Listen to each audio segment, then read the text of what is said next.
Welcome to ECN Trade Daily Video. Before we begin, it should be noted that any advice is of a general nature only and that your personal circumstances have not been taken into consideration. Hello everyone, my name is Rob Clayton and thank you very much for joining me. Well, overnight the market has been in a very whippy 24 to 48 hour price action, with the rebound from 76.85 did post a high around 77.84 before dropping back overnight and giving back all the gains, and from raising them has actually re-challenged the level of 76.85 once again and now puts the threat upon this level. If we get a break beneath 76.85, this would expose further to the bearish case and look towards a region of 75 cents. On the day, little momentum is seen, so I don't expect to see much beyond 77.45.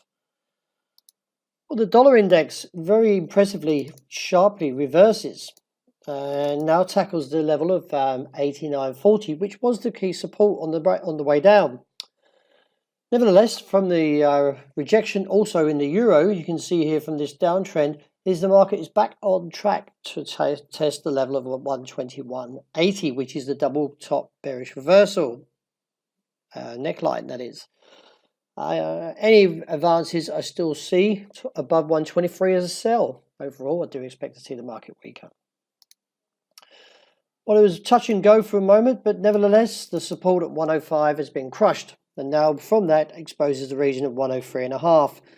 Any advances on the day should find a top now around 105.30, but I will stress one thing is the fact that false breaks have been known in dollar yen. And if this is a false break at 105, just be aware that keeping your stops tight in case we do get a rebound beyond from the current levels towards the high 105. Well, the Bank of England kept rates unchanged, and from that the market has actually retreated from the 142 region. At the moment, I expect to see further weakness coming back into play, purely for the fact is that the market is now looking to probably towards May as a rate hike. So we've got a bit of time, so the pound can easily correct back towards the uptrend at 138.60 before going higher.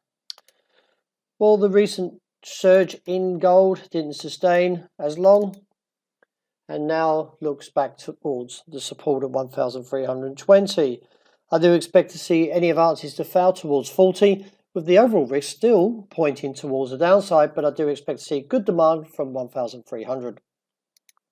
Wrapping up with oil, well, the market has backed away from that 66 January high and now looking back towards the support around 62.5.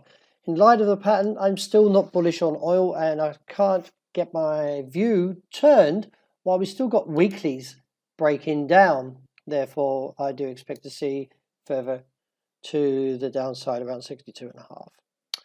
So that wraps up for today. Thank you very much for joining me. I hope you enjoyed a great day ahead and also the great start to the weekend.